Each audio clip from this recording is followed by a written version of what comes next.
Salut tout le monde, on se retrouve pour le quatrième épisode de cette carrière avec l'Inter de Milan Carrière Manager. Et donc on va vite fait voir le calendrier pour savoir le dernier match, une victoire contre l'Inter de Milan, 3-0 à domicile. Bon, à domicile contre Milan quoi, c'est prêt à confusion. Donc aujourd'hui un match contre le Chievo Vérone à l'extérieur, donc à Vérone. Et puis ensuite on simulera les 2 jours qui nous restent. Et je ne pense pas faire le match de l'Hellas Vérone cette semaine. Non, j'aurai pas le temps de la tourner encore ce soir. Mais 2 jours, il va falloir faire une équipe un peu remaniée pour jouer contre l'Hellas Vérone ou contre le Chievo Vérone. Ça dépend. Non, on va faire une équipe remaniée contre l'Hellas Vérone parce qu'après il y aura le match contre la Fiorentina qui est premier à égalité avec nous. Voilà, oui. On est premier à égalité avec la Fiorentina et Juventus est dernière avec 7 points à égalité avec Palerme. Aujourd'hui, on va jouer contre le 15e. Vous voyez, on peut y aller tranquillement. On va y aller avec l'équipe type. Et après, on les laissera se reposer une semaine avant le match contre eux. Ouh, ils ont un beau maillot là. Là, je sais en calque dalle. Mais moi non plus, je galère à les voir. C'est le stade qui fait de l'ombre sûrement. Voilà, vous voyez un peu mieux le maillot. Donc Icardi, Jovetic, on va vite fait voir ça. Icardi, Jovetic en attaque, Barclay, Mendel, Lalic, Perisic, Montoya, Umtiti, Miranda, Jesus et Andanovic. Pour l'instant, on fait pas de changement. L'équipe est pas mal. Juste faire un truc. Ça. Parce que j'ai besoin d'un remplaçant au milieu en défense centrale. Allez les gars, c'est parti pour ce match contre le Chievo Vérone à l'extérieur. Et donc on est au coup d'envoi de ce match à l'Odromo, le stade qui a été attribué au Chievo Vérone par le jeu. Et donc c'est un match qui va être vraiment compliqué, je pense, parce que les petites équipes comme ça vont réussir peut-être à me faire un peu plus chier que les grosses. Faut surtout pas se laisser surprendre dès les premières minutes. Ça va être un peu chaud, mais bon. On a quand même une équipe talentueuse avec des joueurs très très rapides, surtout avec Jovetic et Icardi. Après Barclay, je sais pas. Barclay, j'ai pas vu ses stats encore en vitesse. Joueur à suivre. Jovetic 4 buts sur les 3 derniers matchs, lui il est en feu. Ah bah lui c'est vraiment le joueur qui est présent dans cette saison. Donc on va passer vite fait à la cinématique, on va juste que. D'accord, Gobi remplaçant. Il a quand même 34 ans, le gars. Allez, les gars, on va jouer ce match. Ça va être compliqué quand même. Ils ont déjà une bonne balle. Ils peuvent déjà ramener du danger avec cette bonne balle qu'ils ont. Allez, les gars. Barclay, bien joué, Barclay. Il a vu ce qu'il fallait faire.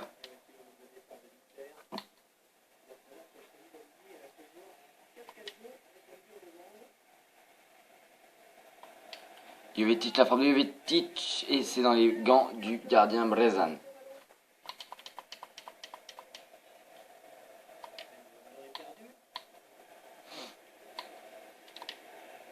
Allez, on attaque avec Mendel. Mendel, il passe. Mendel qui passe. Mendel qui fait la bonne passe.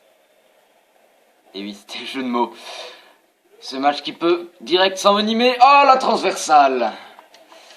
C'est dommage, première grosse occasion pour nous sur ce centre de tête avec Ross Barclay qui a finalement touché la barre. Ah, dégoûté, franchement. Elle aurait pu rentrer celle-là. Perisic au corner. Oh, c'est dommage, Perisic qui a encore bien tiré son corner. C'est un des meilleurs passeurs du championnat. Perisic encore une fois. Tu l'avais bien. Oh non, dommage. Il y a une faute contre nous, je ne sais pas pourquoi. On a quand même joué 12 minutes dans ce match. Un match très très compliqué. Avec des joueurs bien en place pour le Chievo Vérone. Allez, vous passez. Barclay.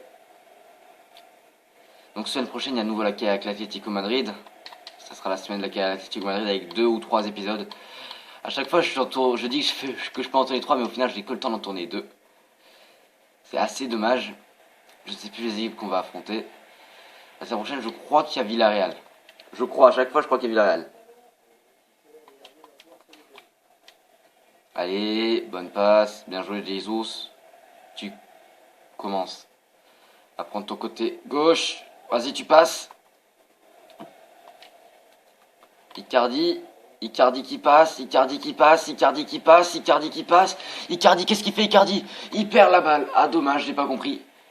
Je me disais voir comment il fait pour passer tous les joueurs tranquilles comme ça. Et au final, il perd la balle très facilement. Allez les gars, maintenant faut réussir à prendre cette balle et à la dégager pour marquer un but. Faut l'envoyer vite fait à l'avant. Oh merde, j'ai laissé trop d'espace. C'est bon, l'équipe gère vraiment bien. Voilà, Miranda, c'est bien, Miranda, c'est bon. Tu fais un peu de la merde au final, mais bon. On va revenir un peu avec Jesus et Mendel, là, faut vraiment rester hermétique dans ce match. Ah, voilà, enfin Jesus qui reprend un ballon. Franchement, là, il se dégage mal, les gars. Franchement, vous jouez un peu comme des merdes. Voilà, c'est sorti. Première occasion pour le Chievo Vérone. Et c'est pas cadré. Putain, mais sérieusement, les gars. Faut pas venir jouer en Serie A, c'est pour faire ça, quoi. Même si la Serie A, c'est pas le championnat le plus relevé du monde. Barclay, allez, Barclay. Allez, Barclay. Allez, Barclay. Et t'es un peu hors jeu, Andanovic. Et Icardi revient quand on lui envoie une balle en avant. Putain, décide-toi, mec.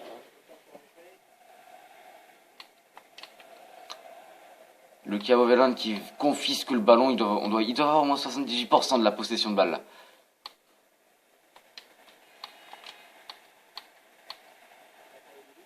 Ah, j'ai dit ce match là est hyper compliqué, on se procure pas d'occasion et il nous confisque la balle. Ah, attention la frappe et c'est dégagé. Andanovic qui s'impose sur cette frappe. Disco. Oh, franchement, première grosse occasion du match. Il a fallu attendre quand même 42 minutes pour avoir un tir cadré dans ce match.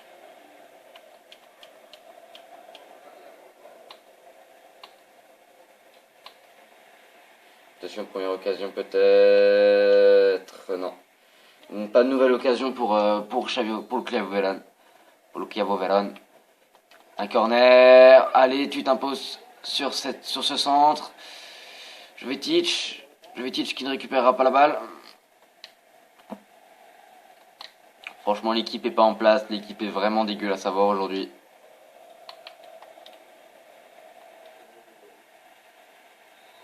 Et voilà. Ils ont fait de la merde. Franchement, c'était mi-temps pénible à jouer. On va voir les détails du match. 62% de possession à 38. 2 tirs cadrés à 3. Nous, on a 3 tirs cadrés. On a 3 des tirs. Enfin, je vais refaire. Tous les tirs qu'on a fait sont cadrés. 2 tirs à 1. Donc 2 tirs à 3, putain. Bon, les gars, je vais reprendre. Donc, 2 tirs cadrés à 3. 1 tir cadré à 3. 62% de possession à 38. 0 tacle à 3. Bon, ça, on s'en fout. Juste les corners qui nous intéressent. 2 corners à 2. On voit que le jeu est en faveur du Chievo Vérone quand même. On va pas faire de changement, ça sert à rien. On va direct reprendre le match. Bon, allez. On a peut-être un coup à jouer dans ce match, dans cette seconde période. Avec Jovetic par exemple, première occasion, première bonne rentrée de Jovetic à la surface. Jovetic. Putain, mais arrêtez, mais regardez ça. Comment il a fait pour apposer son pied comme ça, tranquille? Montoya la frappe et ça sera un nouveau corner, je pense. Allez, corner pour l'Inter. Perisic est hyper confiant sur les corners. La tête, non. Perisic, tu reviens, t'es où Perisic? Allez mec, tonne. T'es pas à la retraite là mec. Perisic la frappe. Perisic le but. Fallait juste un peu le bousculer pour qu'il se réveille, Perisic. Et il marque un but magnifique. Ah franchement, il s'impose bien. Et après la défense qui est à la traîne, il met cette petite balle dans le petit filet. Et c'est tranquille. Ah, le gardien qui ne pouvait rien faire, c'est l'ouverture du score pour l'Inter de Milan. Magnifique ouverture du score donnée par Perisic. Bon, maintenant il va falloir tenir ce score jusqu'à la fin du match. J'avais dit on a un coup à jouer, faut pas lâcher. Faut vraiment pas lâcher. Allez, on a quand même mis 52 minutes à s'imposer enfin dans ce match. Malgré les occasions de la première période. Oh, dommage, dommage. Ça va sortir.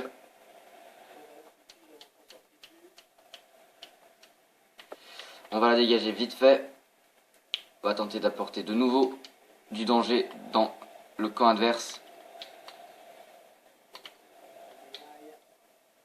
Mendel qui passe, Mendel qui fait la bonne... Non, il fait pas la bonne passe. Et encore un jeu de mots. En fait, je m'en rends même pas compte quand je l'ai fait. Il y a une faute. Bien sûr qu'il y a une faute. En ce moment, un joueur qui me déçoit un peu dans cette carrière, c'est Barclay qui ne fait pas le taf. Franchement, je trouve vraiment qu'il fait pas le taf. On va voir vite fait ses stats après. Mais je pense qu'il a à peine réussi à mettre une passe décisive. Mais regardez là où il est.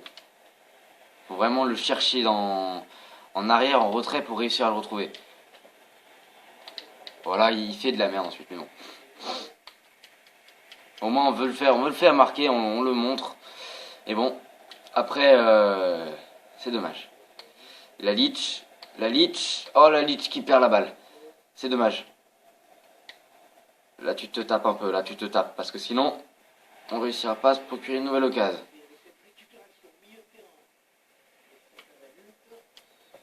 Et une faute sifflée contre l'Inter de Milan.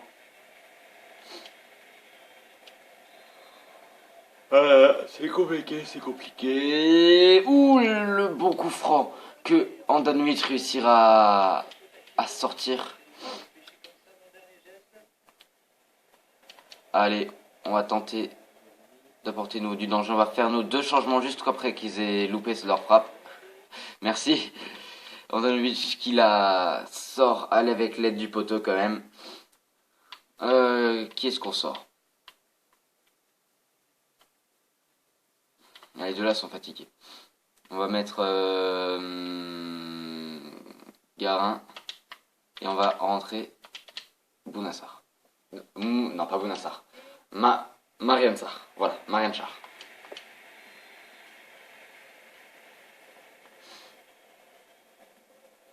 Centre, il s'empare du ballon. Handanovic qui a vite fait une occasion de contre-attaque avec Mendel, à Icardi, Jovetic qui passe, Jovetic qui cherche, Icardi dans la zone, et c'est au fond des filets. 2-0 sur une superbe contre-attaque. On va vite fait saluer le caméraman. Ah, franchement, magnifique but, magnifique mouvement collectif, orchestré par Mendel, puis Jovetic, c'est la finition. Et pour Icardi. Ah, franchement, Icardi qui inscrit un but magnifique. Il la passe juste en dessous du gardien. Très compliqué à mettre, mais bon, ça fait 2-0. Finalement, peut-être que cette carrière va être beaucoup plus chanceuse que celle avec avec l'Atlético. Désolé. Mais avec l'Atlético, pour l'instant, on fait de la merde. À part la belle victoire contre Monaco la semaine dernière. On fait pas vraiment le taf. Il hésite. Garin la frappe. Ouh, la transversale. Oh là là, on avait voulu tenter le petit long shot et finalement c'est contre la barre.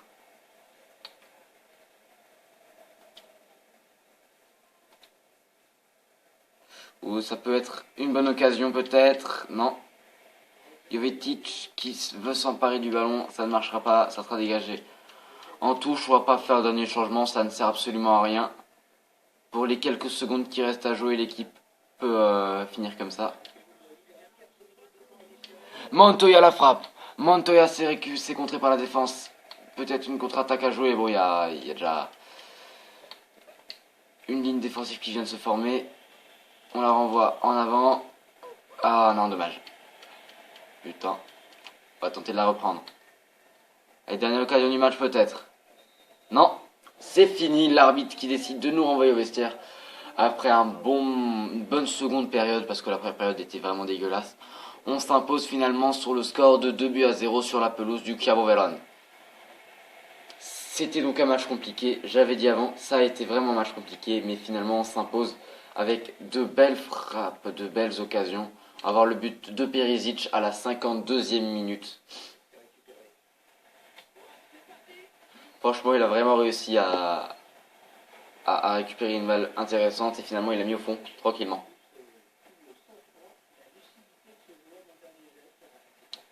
Il a dû faire preuve de beaucoup de sang-froid devant les cages. Et je répète ce que les commentateurs disent, moi. Et le dernier but à la 80e minute. Franchement, ça aussi, c'était vraiment une belle occasion, un beau mouvement collectif sur une contre-attaque.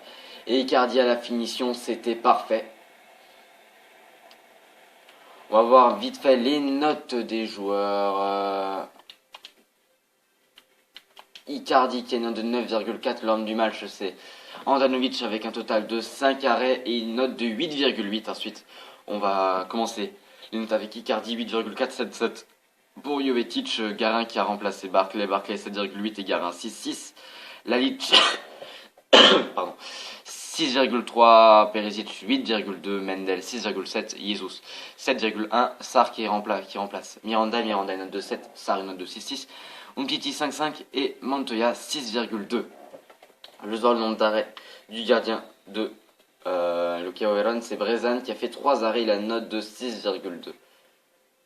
Il a sorti Isco, c'était le capitaine, il a une note de 7,3.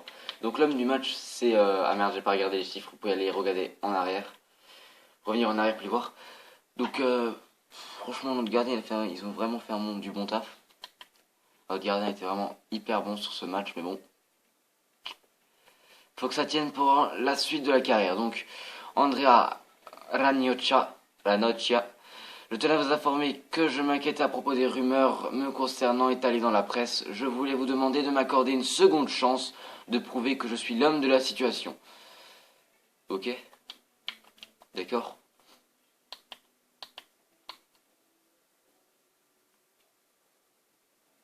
Ok. Il joue dans l'équipe B. Je me dis c'est qui ce gars? Je le connais pas, il est marcelé. Bon. On va faire vite fait les entraînements. On les simule comme d'habitude. On fait toujours les mêmes ce mois-ci. Et on changera semaine prochaine sûrement les entraînements à faire.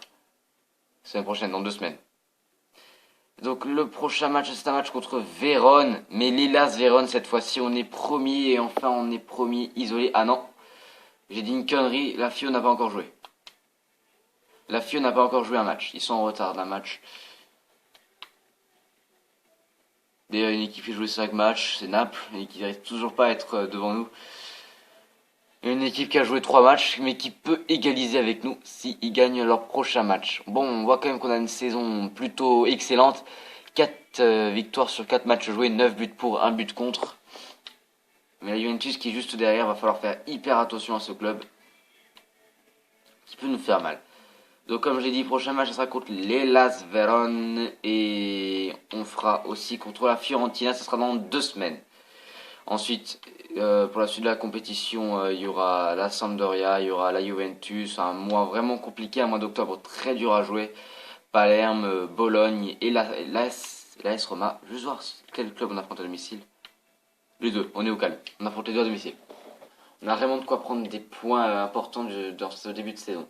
Donc comme c'est une carrière où on va sûrement essayer de faire les meilleurs jeunes possibles, on va voir vite fait les statistiques de nos jeunes joueurs.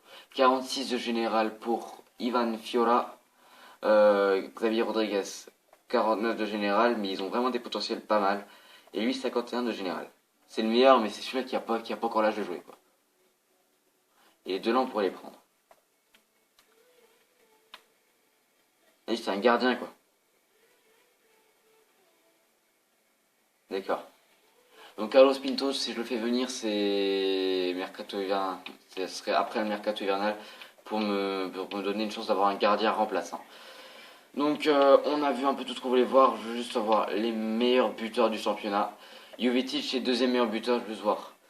Alors Calderon, meilleur buteur avec 5 buts. Ensuite c'est Jovetic avec 4 buts. Ensuite c'est Pinilla, Kadrevra, Mandzukic, Insigne, Ilic. Non, Ilicic, pardon. Edinilson, c'est vachement chaud.